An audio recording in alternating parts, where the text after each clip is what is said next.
Welcome to Sweet Life Beat Life. We hope this video helps. You'll start by confirming your sheet layout and choosing the exact ranges. Select a contiguous criteria range, for example A2, A100, and if values to sum sit elsewhere, select the sum range like C2, C100. Once done, decide whether you need exact matches or pattern matching, because that determines whether you use equals apples or asterisk apples asterisk. Make sure there are no stray blanks or merged cells in your ranges, since those break SUMIF alignment and return wrong totals. You now type the formula directly where you want the result. Start with equals SUMIF, then reference the criteria range, add a criterion text, number, or an expression in quotes, and close or add the sum range if different.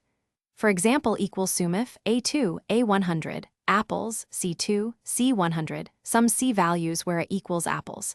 If using cell references in criteria, concatenate.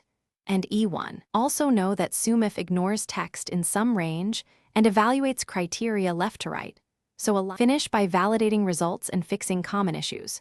First, confirm your range and sum range sizes match exactly. Mismatched lengths yield incorrect sums.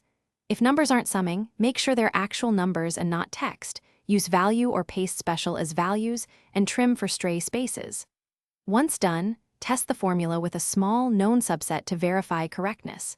If results still look off, double-check wildcards, quoted operators, and that filters or hidden rows aren't excluding data. Thanks for watching. Consider subscribing if we helped you.